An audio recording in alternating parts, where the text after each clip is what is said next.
Our first interview on the Connors and Ferris High School Sports Show is a man who just entered a very elite club, his 500th career victory, Section 5 soccer. His name is Ray Maxwell. In his 36th season, he is our G&G Fitness Coach of the Week. That's 31 years in Livonia, 5 in Geneseo, 14 Section 5 titles overall. And the crowning achievement, I would think he would say, is the 2012 state championship. He is joined by his son, Ewan Maxwell, a senior. The Bulldogs are off to a good start, just one loss. What is it? I think it's 6-1. Got no losses. Any losses? No, we lost a couple. We're 9-2. I beg your pardon. I'm looking at it here. I got my wrong sheet. 9-2, outscored foes 43-13. First of all, hey Ray, congratulations. Welcome. Thank you very much. Ewan, let me just start with you real quick. What's it like to play for your dad? Well, I mean, yeah, it's as you can imagine, it hasn't been easy. He's definitely pretty tough on me, but obviously for good reason. It makes sense. He wants to get the best out of me, and I obviously respect that. But it's meant a lot to me. It's meant a lot to me personally because, I've been around the team ever since I could walk. I've been at every single game, as a manager, ball boy, whatever you want to call it. So, I mean, growing up, the team meant the world to me. I looked up to the guys on his team more than anyone really. So it's just, having the ability to put on the jersey and actually play for him has really meant the world to me the last few years. Ray, 500 is a nice round number, but a lot of coaches don't get caught up in the numbers. It's the impact and the influence you have on your student athletes. When you look at your career, what are you most proud of? That's a good question, and I agree with you about the number. It was more people in the community and the team were more concerned, I think, with the number than me. So I try to keep a low profile, but I'm proud of the fact that we've established a real good program here. And my goal has always been to try and help instill a passion for the game with the boys, and I think I've done that with a lot of the boys that have played with me. A real passion for the sport. Well, our G&G Fitness Coach of the Week is someone that makes an impact on young people. Certainly been doing that for 36 years in Livingston County. Ray, it was a 4-0 victory on a rainy Tuesday night. I think we saw a Gatorade bucket dousing. We got you nice and wet. And obviously, it's a weird situation without a lot of fans, and but they did something really cool back at your house. Who did They decorated your house, right? Who did that? They did. The neighbors got together and organized something. Debbie Mills, one of our neighbors, I guess, organized it. We have a nice neighborhood. We're always very supportive of each other. And so when I got home, it was a pleasant surprise. There was some fireworks. There was lots of balloons and 500 signs and so forth, and a pizza and whatnot. It was very nice. It was a nice thing for the neighbors to do. And I got one question about your dad again. I know that a lot of soccer coaches I've worked covered. Well, they say that I do my coaching during practice. When the game starts, it's mostly up to the guys, to the players on the field. Is your dad like that, or does he do a lot of tactical moves and moving around and yelling or directing during the match? Yeah, it's definitely a little bit of both. I think during the games, obviously, if you've ever been to a game, he's very active on the sideline, very vocal, which is usually a very good thing for the team. It really gets us going. I think it's, as opposed to a coach that doesn't really say much. I mean, I think it really it gets us going.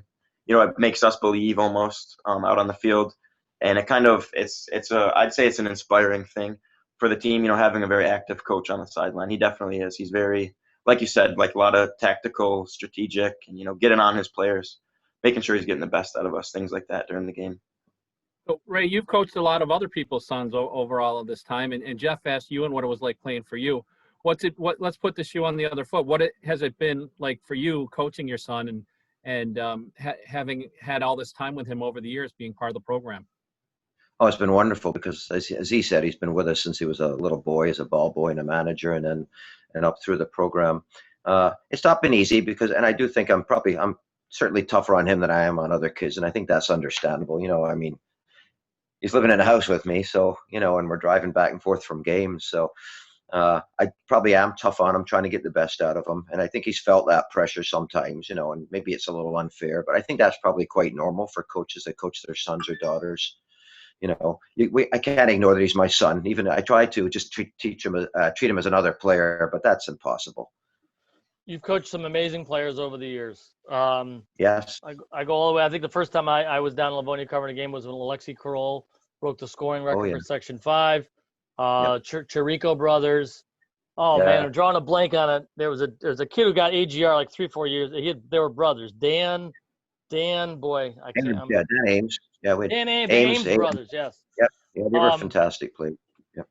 I know you won states, and I'm sure that I would think any coach that doesn't say that that's not a goal. I don't really understand it, but you guys, it wasn't just that one state championship. You guys were a state contender. I don't have it like 3, 4, 5 years in a row. That group was pretty amazing for you, Ray. It was, yep. And interesting thought back to Alexi Kroll, Jordan Treek, and those guys. Back in those days, we only had 4 state classifications. So we would often run up against teams twice our size. So when they went to the 5 classifications a few years back, not that it's easy, but it's certainly easier for some of the smaller schools. Back with Alexi, we would have run into we would have played the Aquinas, the Mendons, and even with Jordan's team, and then the Williamsville Easts, teams like that. So it was a little harder to get farther in the season. But yeah, we had some great teams, and then we did win sectionals 6 times in a row recently, and got to the final 4 times. Yeah. Yeah, that's the run I'm talking about, 4 times. Yeah. What do you like about this year's team, Ray?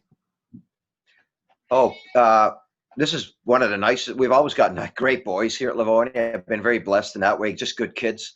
And this is one of the nicest groups I've ever had. Out of 22 kids, sometimes you'll get somebody that can be a little bit of a pain or a little bit of a handful, but we don't have kids like that at all this year. And that's unusual. 22 boys. They've been wonderful. Great attitude, just really nice boys. Got some pretty good balance. Ewan's got 6 goals, 6 assists. Brady Bishop 5 and 3. 8 and 8 for Bryce. Is it Bryce Hong? How do you say that? Okay. And then Shane's last name, 11 goals for us. Shane Milad? Milad, okay. Milad. And 4 and 2 for Jake Watkins. So some good balance. Jackson McInerney, it's another Livonia last name I recognize, 2 goals, 3 assists. Ray, what keeps you coming back? I know you retired from teaching after 2019. What keeps you coming back? I mean, I think I've always had a passion for the sport. Always had a passion for the sport, and there's been nobody really breathing down my neck to take over right now, so I haven't had any pressure that way. But I'm getting towards the end. I mean, Ewan's a senior, so I wasn't about to stop with him being a senior. So I don't want to commit one way or the other, but I'm getting closer to the end now. It's been a long time, 36 years, but I love the competition. I love putting the team together and see what we can do against, the other school's 11 kids. To me, it's a real challenge every year, and I enjoy that. I got one more quick one before Steve does. How did your dad play for the Rochester Lancers, right, Ray? Say that again? Did your dad play for the Rochester Lancers? No, my dad was a professional referee.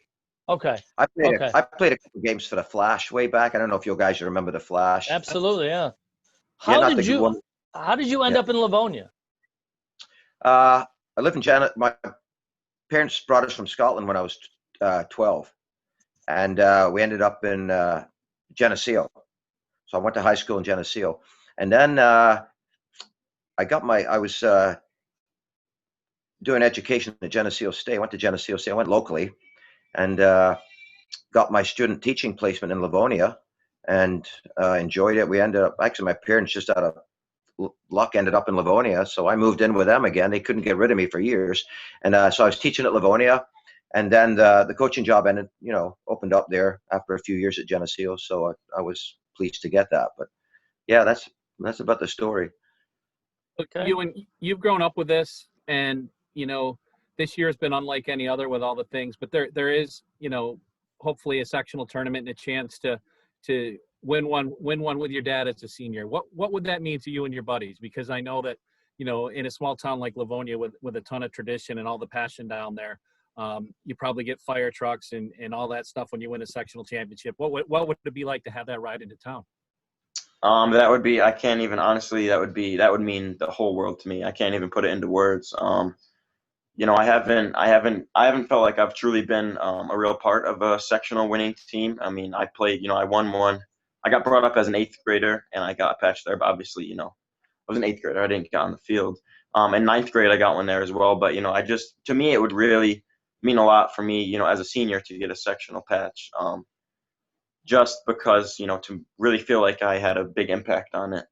And just, yeah, as far as, like you said, the town, I mean, I'd like to say we're a proud soccer tradition here in Livonia. And obviously 99% of, why that's happening is this guy right here. So yeah, I think it would really just mean everything to us to get one this year. Well, we appreciate you coming on the show, Ray. Once again, congratulations on 500, and you got to get to 550 at least, maybe 560. Oh, for goodness sake! All right. I don't know if I live that long. All right, guys. Thanks for coming on the show. We appreciate it. Best of luck in sectionals. Livonia Bulldogs soccer right here. Ray Maxwell, the G&G Fitness Coach of the Week. Thanks, guys. Thank you very much for having us. Thank you. All right, as we go into our last break, I want to tell you about, actually our first break, I should say. My friends from Bath Fitter, the number you need to know is 617-0007. Can't be much easier than that. Bath Fitter can remake your bathroom in one day. The folks in Rochester have been installing bathrooms throughout this area for more than 20 years. The company at the national level is more than 30 years. But these local guys do the job so well that they're ranked in the top 3 in the country in the amount of volume of work they do every single year. There's a reason for that. They do great work. You can see it online. Bathfitter.com. I don't talk about anybody on this show that don't believe in their product and their service. Check them out, 617-0007. Bathfitter.com. You won't regret it. Remodel with confidence. Remodel with Bathfitter. Go to our first break on the Connors and Ferris High School Sports Show, brought to you by Salvador's Pizza.